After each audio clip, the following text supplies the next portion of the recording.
is like, Xbox. Oh, okay, Xbox 360 is real. Okay, dude. This is something else. Live gameplay commentaries. Now, what I think of when I hear those words are YouTubers like PewDiePie, Optic Scumpy, Jacksepticeye. These are all YouTubers who became very, very popular sort of around 2010, 2011 time, doing gameplay commentaries. Now, most of the time, they'd be talking about whatever game they were playing, usually a horror game if you're talking about, PewDiePie or Jacksepticeye, but they'd be talking about whatever it was that interested them or the game. And it's something I want to bring back. I don't think it's very common now that you see YouTubers or content creators playing the video game and talking, about whatever topic interests them in that moment. I think most of the time gameplay commentaries are not live, they're pre-recorded gameplay with some, recorded audio afterwards, which is totally fine, but I just want to bring this back. There's an authenticity to me that comes with, you're trying to multitask, you're in the moment, you're sort of just saying the words as they come. It feels less calculated. Not that there's anything wrong with that, and, there'll definitely be times where I edit, where I edit parts of this commentary, and, maybe that will be one of them, but basically, other than me sort of stumbling across my words or completely losing my train of thought, most of this will be just me playing some Left 4 Dead. And you may be asking various questions like, why now? Why are you doing this? What is it about gameplay commentaries that you're actually interested in? And for me, not only is it the authenticity, but it's also just chill content to me. I mean, it may not look like it for people who haven't played Left 4 Dead before. This might be, anything but chill. But as someone who played this game a lot as a kid, when I probably shouldn't have been playing it, it's become a very comforting game for me, and I haven't really played it much in recent years, but I played it a lot when it first came out and sort of the years that followed. So I wanted to return to it. I wanted to return to the chill vibe, which I'm hoping is also a theme of this show that I'm doing here. So the idea behind the Mouse&KeyPod is, as it says on the tin, it's a podcast where I play video games. But yeah, I have no doubt that I'm not the first person to do something like this. I haven't really checked out any other YouTubers or content creators who've done something like this, but I do now and again enjoy watching, commentary videos like those that RecRap makes, where they'll just take pre-recorded Minecraft speedrun footage and then they'll talk about anything that they want over it, and it will have near to nothing to do with the footage itself or the gameplay. And, I'm not really going to be talking much about Left 4 Dead today other than, why I've chosen it for the first video. Because the goal of this is to try and not get too distracted by the game, which is obviously going to be a challenge for me as someone who, A, doesn't really podcast, never has, and this is all going to be very new to me, but also as someone who, actually enjoys this game, and I've put it on normal difficulty, so it's not really going to be a challenge or anything, but there are definitely going to be times where I'm going to struggle to speak and shoot the zombies at the same time. But the point is that I want to do something that really brings that nostalgic energy back that I get when I think about these gameplay commentaries.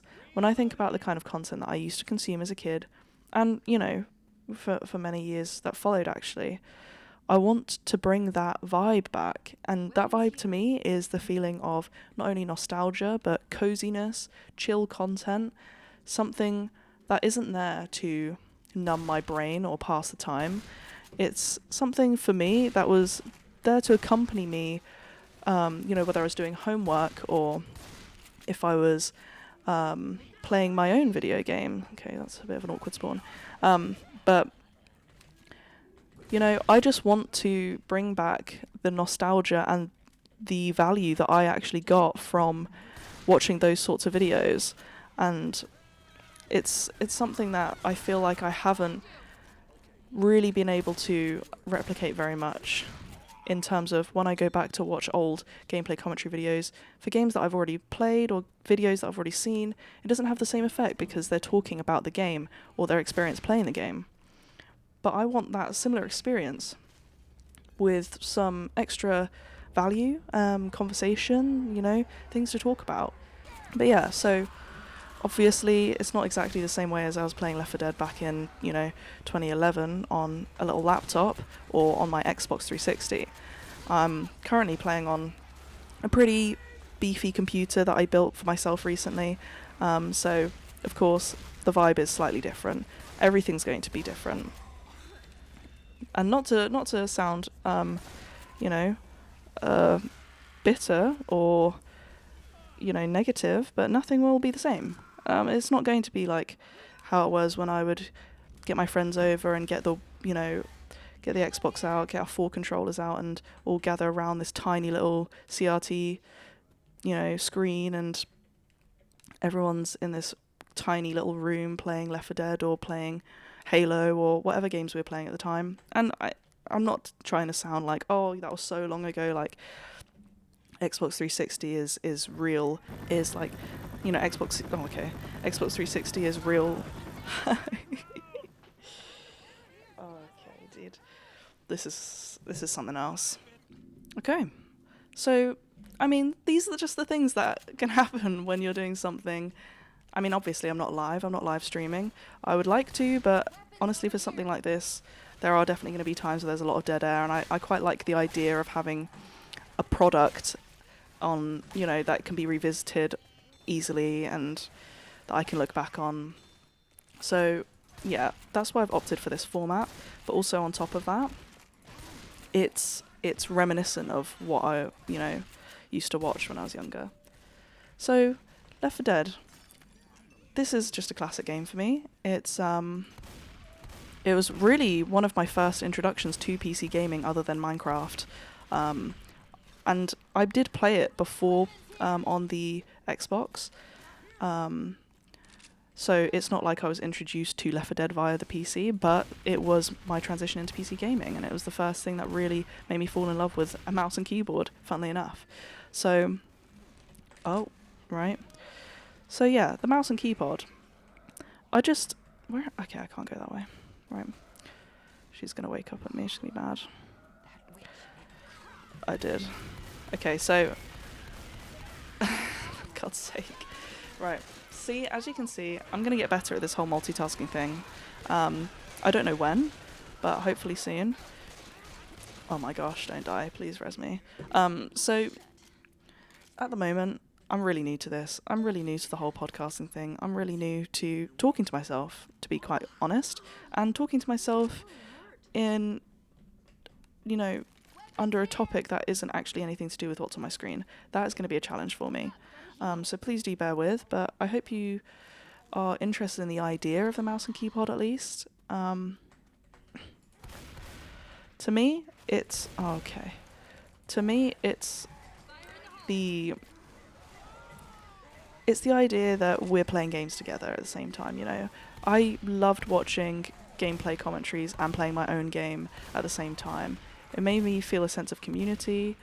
I think we are in some kind of, loneliness epidemic may be a little bit dramatic, but we are so used to having access to each other through the internet. And of course that is what we're doing here, but I'm not, with anyone. I'm not playing an online game. I'm playing completely on my own, which for games like this is kind of unheard of in this day and age. But unless you're doing a challenge run or you're, a speed run or something. But I just wanted to take the opportunity to talk about why nostalgia seems so important to me now at my current age. Not to go into detail, but I am a young adult, and I just want to talk about why people revisit nostalgia or nostalgic things to them at this specific period in time. And I think it has a lot to do with, it has a lot to do with growing up. You feel the stresses of growing up and the responsibilities that you have as an adult, and you want to be reminded of a time when you didn't have to deal with those things. And it makes total sense. But I think for me, now that it's also a sense of just like peace and comfort, not only because of relieving whatever stress that I am experiencing or or reminded me of a time where I didn't have to deal with it. But also just like, it makes me feel like, it reminds me of the community experience that I had as a kid, you know? Going back to having everyone together in a room playing video games, like, yeah, that was so much fun, so amazing, and I wish I could replicate more of those memories, but games aren't designed to be played like that anymore. I mean, other than, the odd Nintendo game here and there, Mario Kart and Smash Brothers, it doesn't feel like, there's a market for it anymore. And if there is a market for it, then it's a small one that, game companies aren't trying to cater to, which is understandable, but it is sad. And, this to me sort of comes from a place where I'm looking at, young adulthood as bridging the gap between sort of finding yourself and remembering what makes you you. I mean, that sounds deeper than it probably is, but when you think about who you were as a teenager, you look at that person and you think, that's not me at all. Like, I myself changed so much throughout my teen years, massively, and I'm grateful for it. I wouldn't want to be that person who I was as a teenager. There are a lot of things I didn't like about myself, but for genuinely good reason. But now I'm looking back at the things I used to enjoy and the kind of things I used to like doing very fondly, and wanting to, come back to that sense of childlike wonder that I had anytime, I played a new video game, or I got the chance to hang out with my friends and play a game at their house that I didn't have. And I mean, everyone's played Left 4 Dead. You guys are not unfamiliar with this. Nobody is, but seeing somebody else play it, sometimes you prefer watching others play it than playing it yourself. At least that's been my experience with certain games. Maybe not Left 4 Dead, just because it's, one of my favourites, but I think, okay, this is the way, isn't it? I think the digital age has me feeling, disconnected from people, and, you might be wondering, how is talking to yourself in a room all alone making you deepen that sense of connection? And that's a good question.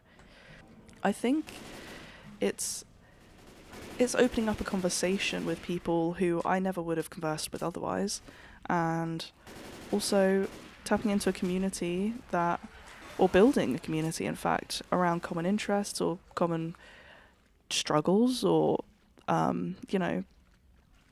things that, okay, I don't know where I'm going, things that, bring us together. I mean, I would say like 90% of my friends that I have now I've made because of video games, and that includes those that I didn't just meet through gaming. That includes people, from school, or people who I was friends with in my teen years or even older. A lot of those people I was friends with because of a common shared interest that we had in video games. And I find that I can play video games with nearly anyone, Now that I'm older, I do have less time to game, and I don't game as much as I'd like to. And I've had period of times where I've had the time, but I just haven't been wanting to. And I think that all comes back to, it doesn't give me the same feeling that I used to have when I would play. I love the idea that if somebody sees this, they want to leave a comment, to comment on maybe to comment on a topic that I've actually covered in this long ramble. But obviously, I'm totally doing this with the full expectation that nobody will ever see it. But I think people love more than ever the authenticity of, people. That's why live streaming was so popular, particularly during like COVID era, when the first lockdown sort of really struck. People really gravitated towards this way of getting human connection, and I wish that there was YouTube content that still had that energy, and there are podcasts, and for a lot of people, a podcast is more than enough, because, I mean, this might be a bit overkill, might be a bit distracting for both you and certainly for me. And, you know, it's something that will come with time. I've picked a rather high-octane game compared to what I'll probably be following up with, which might be like Stardew Valley or something. I mean, there's a massive range of games that I would love to play on this that are just sort of cozy to me. Why there's so many witches in this? Like, there's been a witch every chapter, just in the middle of... Anyway. But I just think that Okay, hold on, sorry, I'll just deal with Bill's mistakes. So, I mean, as someone who doesn't really have any Nintendo consoles, and someone who grew up playing shooters and games like this, there aren't really games for us anymore to play with friends in person in split screen form. The fact that we got so much enjoyment out of playing split screen games on a tiny TV, and now our TVs are bigger than ever, and there's nothing for us to use that space on. It's quite sad, isn't it? But like, kids, you know, these days will play online with their friends, and, you know, instead of inviting them over to play split screen, which I totally get. As I got older, sort of as an older kid, that was sort of what I was doing on the PlayStation, you know. Okay. But when I was younger, it was all about having people over. It was all about having someone in the same room as me, looking at the same screen, having the exact same sort of experience, and being able to bond over that I just don't have anymore. And it's not like you guys are in this lobby playing Left 4 Dead with me, but hopefully this shared experience of the game can emulate that in some way, and I think that's what I'm trying to achieve here.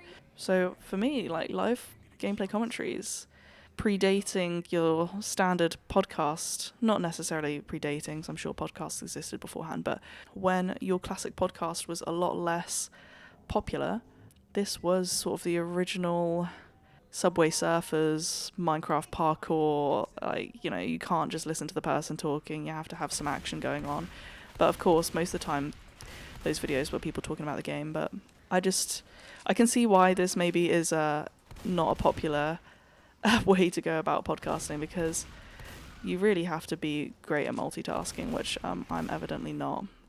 But when I pick an easier game, not an easier game, but a less maybe intense game, it'll just come naturally to me. I mean, this does come pretty naturally to me as someone who plays, you know, shooters and played this game a lot when I was younger, but it's still, you know, there's still sometimes unexpected things just like that. I just want to take things back to when things were simple, and I don't just mean simple in terms of when I was younger, things obviously seemed simpler, but the simplicity of me just talking into a microphone and playing some games is, I don't know, I miss these underproduced, sort of no, like, crazy gimmicks or wild sort of cutaways or things like that, where it's just me chit-chatting. And don't get me wrong, I know that there are a bunch of podcasts like that. I do listen to some great podcasts that I feel like really encapsulate this cozy vibe.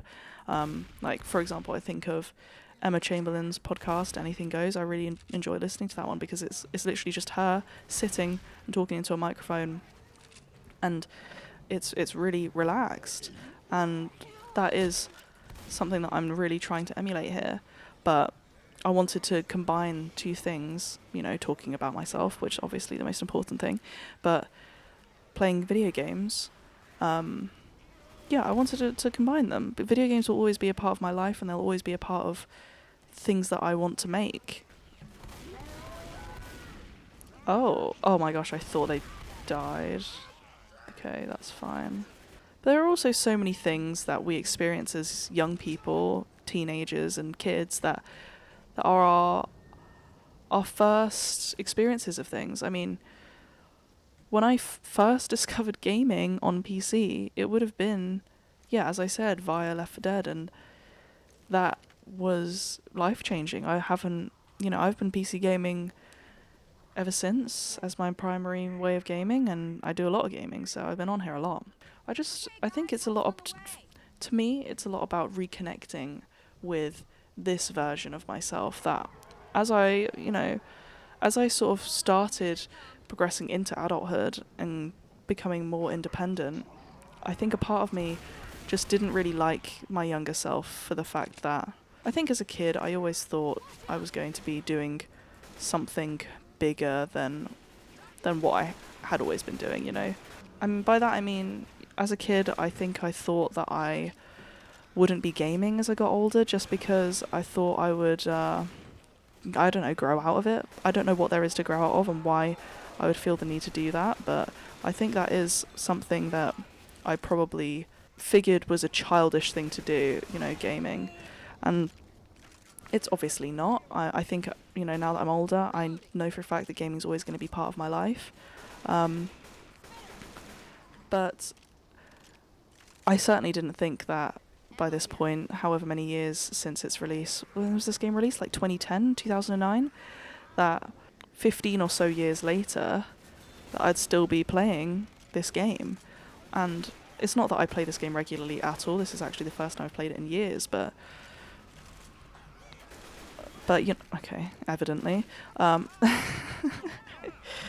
But there's nothing wrong with quote unquote wasting your time. I think we have this pressure on ourselves at this point in our lives to have things figured out, and that means not doing the same things you were doing when you were a kid. There's a degree of shame that comes with reverting back to enjoying the things that you used to enjoy when you were younger. And I think it's the idea that you've not grown or you've not become a quote unquote adult. And like, I just want to move so far away from that thought. Oh, wow, that was insane. To move so far away from that way of thinking, because I don't want to feel guilty for just passing time. I don't want to feel like I have to have, you know, we're in the era of grind set, like side hustle, no moment is wasted, and I get we're here for a limited time, and that's, you know, it's something I think about regularly, and I wish I didn't, but it's not something that we should define ourselves by. It's not something that we should say, oh, you know, we are nothing because we're not doing something that is quote unquote productive. And I wasn't doing anything productive when I was a teenager, and I'm not doing anything particularly productive now. I'm just having a chat with myself, playing a game from my childhood, and I don't want to feel ashamed anymore of wasting time, because I don't see it as a waste. You know, if I'm enjoying myself, is it really a waste? I mean, sometimes it can feel more like a waste if I'm just sort of doing it in a numb state to pass time, then totally.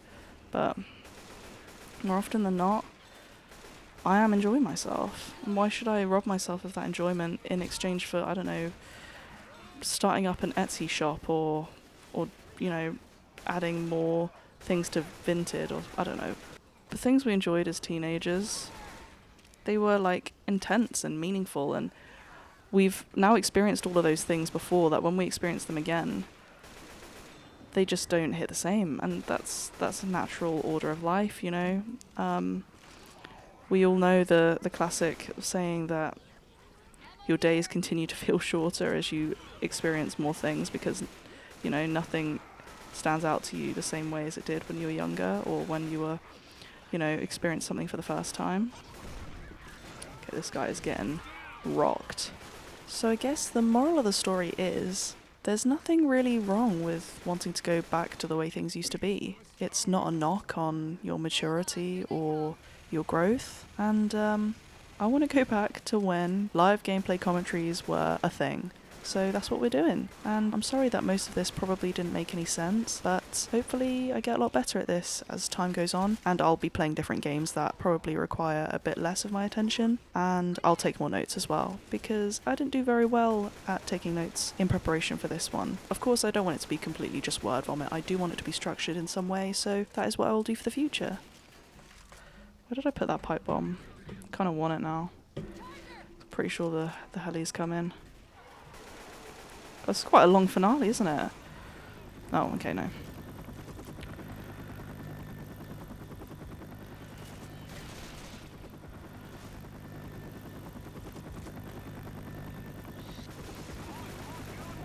Okay. Oh, wow.